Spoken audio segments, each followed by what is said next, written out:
Asrama Pancasila merupakan tempat tinggal bagi anak-anak suku Lauje yang digagas oleh Yayasan Sahabat Lauje bertempat di Dusun Enam Sabang, Desa Palasa Lambori, Kecamatan Palasa, Kabupaten Parigi Motong. Di asrama itu, Yayasan Sahabat Lauje memberikan pembinaan pembangunan karakter, intelektual, dan keagamaan kepada anak-anak suku Lauje. Dalam membangun karakter, anak-anak suku Lauje akan diajarkan soal sopan santun dan etika. Sementara untuk pengembangan intelektual, maka anak-anak suku Lauje diberikan literasi soal membaca, menulis, dan menghitung. Dalam pembinaan keagamaan, anak-anak suku Lauje diberikan pemahaman terkait agama Islam dan Kristen. Mereka juga dituntun untuk melaksanakan sholat bagi Muslim dan ibadah bagi Nasrani. Sampai saat ini, sudah ada 11 orang anak suku Lauje yang mendiami asrama Pancasila, yakni 8 orang dari Gunung Molo Mamua, Desa Ogotomubo Barat, Kecamatan Tomini, 3 orang dari Gunung Koja, Desa Palasa Lambori, Kecamatan Palasa. Bahkan Yayasan Sahabat Lauje juga menyekolahkan anak-anak suku Lauje di sekolah formal seperti di SMA Negeri 1 Palasa, SMP Negeri 1 Palasa, dan MTS Palasa. Jadi kami menyekolahkan anak-anak ini di sekolah formal, SMP ada 7, SMP 1 Palasa, 1 lagi ada dari MTS Palasa, 3 lagi SMA 1 Palasa. Nah, untuk kegiatan atau aktivitas anak-anak yang ada di asrama Pancasila, Kak. Nah, itu aktivitasnya setiap hari apa dan kemudian apa sih yang diberikan di situ itu? Gitu. Kalau untuk setiap harinya biasa, jadi mereka bangun jam setengah 5 pagi, terus yang Islam itu sholat, yang Kristen ibadah saat teduh. Setelah itu mereka mengerjakan tugas masing-masing untuk persiapan sarapan pagi. Jam 6 itu mereka sudah mandi, sarapan sudah di meja, makan jam 6.12, paling lama jam 6.15 mereka sudah berangkat sekolah. Pulang sekolah biasa jam 1 untuk SMP, jam setengah 3 untuk SMA. Mereka makan siang, sholat dulu, habis sholat makan siang, terus mereka tidur istirahat sampai jam 3. Jam 3 mereka lagi melanjutkan tugas masing-masing. Jadi di sini ada pembagian tugas, ada yang menyapu, ada yang cuci piring, ada yang masak nasi begitu, ada yang menyapu di lingkungan begitu, ada yang menata buku-buku. Nah, sore jam 5 mereka sudah mandi. Biasanya mereka aktivitasnya membaca. Jadi di sini ada buku-buku sumbangan dari teman-teman. Jadi biasa mereka membaca buku. Nanti jam 6 sholat, terus makan, habis itu kita evaluasi.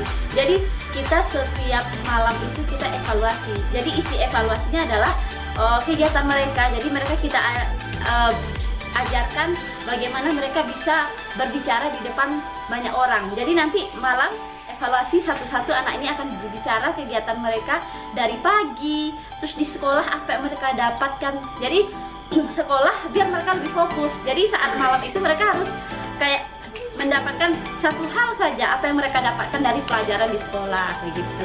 Menarik sekali, Kak. Nah, kemudian ada tidak kegiatan-kegiatan seperti misalnya ekstrakurikuler lah yang diberikan di sini? Ada tidak? Ada. Jadi kami setiap minggu itu biasa kami menonton.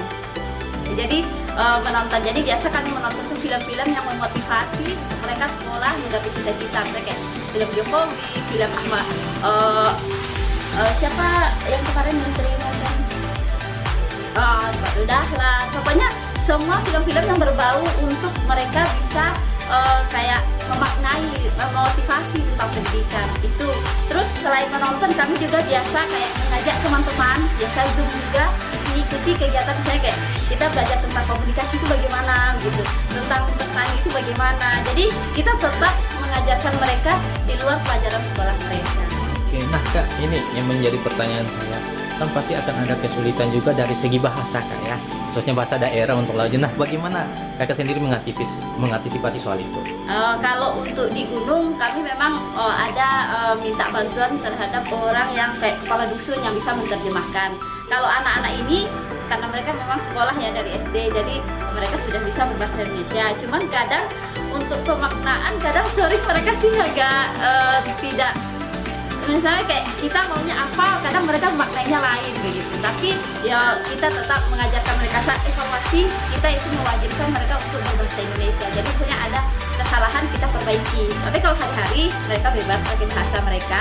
Tapi kalau evaluasi kita bahasa Indonesia wajib. Oke, nah ya teman-teman ini kan kebanyakan dari wilayah pegunungan ya. Nah, level perubahan apa sih yang ingin yang ingin ditargetkan kepada teman-teman ini sendiri? Jadi kalau level perubahan yang karena termasuk juga ya program kita di asrama ini, jadi kayak perubahan karakter, perubahan pola pikir. Jadi misalnya kayak kita berpikir tentang gunung ini, mereka dibilang bagaimana mereka itu kan kayak dibilang jorok gitu. Itu yang mau kami rubah.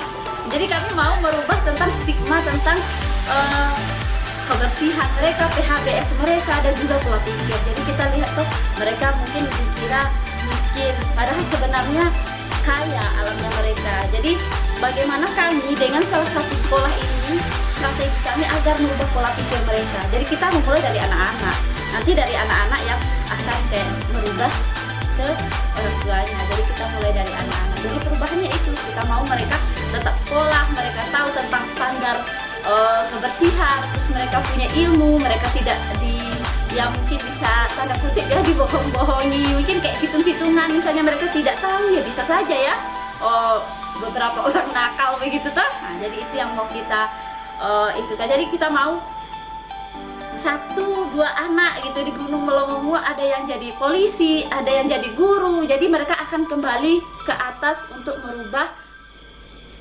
komunitasnya. Oke. Dari Parigi Motong, Zona Sulawesi melaporkan.